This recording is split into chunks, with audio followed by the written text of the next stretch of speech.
आज मैं part 9 video में आपको फ्यूचर इनडिफिनिट टेंस बताने जा रहा हूं। इसे सिंपल फ्यूचर टेंस भी कहा जाता है। इसके पहचान है वाक्य के हिंदी क्रिया के अंत में गा, गे, गी आदि शब्द लगे रहते हैं। फ्यूचर का मतलब ये होता है भविष्यत काल। फ्यूचर टेंस में जो भी काम होगा वो आने वाले समय में होगा। जैसे आप एग्जाम्पल देखो, मैं पत्र लिखूंगा,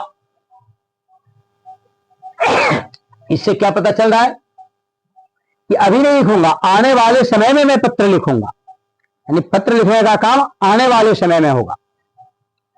अब इसके पहचान की बात अभी मैंने की कि वाक्य के हिंदी क्रिया के अंत में गा, गे, गी लगे रहते हैं। इसके रूल ऑफ ट्रांसलेशन है subject plus shall will plus verb plus object. Negative rule है subject plus shall will plus not plus verb plus object. Interrogative rule है subject plus shall will plus subject plus verb plus object. और WH question plus shall will plus subject plus verb plus object, ये WH question वाले rule हैं।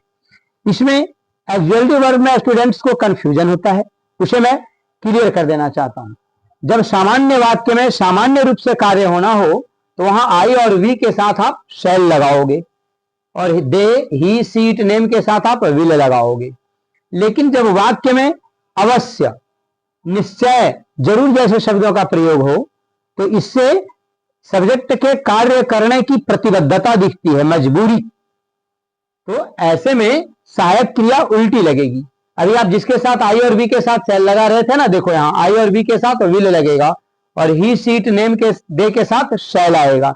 अब student जब translate करने लगता है तो उसको अक्सर कंफ्यूजन होता है इन बातों पे कि भाई मैंने तो बुक में देखा आई के साथ भी बिल लगे थे, दे के साथ भी बिल लगे थे, ही के साथ भी शैल लगे थे, आई के साथ भी शैल लगे थे। डियर स्टूडेंट्स, ऐसा कतई नहीं। जब सामान्य रूप से कार्य होगा तो उसमें आई और वी के साथ केवल शैल लगेंगे और ही, सी, इट, नेम के साथ, दे के साथ विल आएंगे। और अवश्य, निश्चय, जरूर जैसी प्रतिबद्धता वाले शब्द रहने पे आप सहायक क्रिया आई वी के साथ विल लगाओगे और ही, सी, इट, नेम के, दे के साथ शैल लगाओगे। अब और ट्रांसलेट करना सीखते हैं। मैं पत्र लिखूंगा, वाक्य के हिंदी क्रिया के अंत में क्या लगा है जी? गा। अब इससे आप पहचानोगे वाक्य किस टेंस का है, तो फ्यूचर इनडिफिनिट टेंस का है। अब ट्रांसलेट करते हैं, इसका रूल क्या कह रहा है भाई? सब्जेक्ट, तो सब्जेक्ट मैं है, इसकी अंग्रेजी मैंने आई डाल दिया। शैल और विल, ये दोनों में कौन सूट कर रहा है के साथ? तो यहां मैंने लिख दिया है ऊपर आई और वी के साथ शैल आएगा। देखो यहां मैंने शैल का यूज किया। क्यों शैल का यूज किया जी? क्योंकि वाक्य सामान्य रूप से कार्य करना बता रहा है ना, इसमें काम सामान्य तरीके से हो रहा है, इसलिए आई के साथ शैल लगा। वर्ब क्या है? लिखूंगा, तो राइट ए लेटर, इसमें वर्ब अपने बेस फॉर्म में रहेगा। निगेटिव बनाया, I shall not write a letter, shall के बाद केवल नॉट बढ़ गया निगेटिव के लिए। और इंट्रोगेटिव में शैल को मैंने पहले रखा है, रूल देखो आप, शैल फिर सब्जेक्ट आ गया आई, वर्ब आ गया राइट ए लेटर। क्या मैं पत्र लिखूंगा।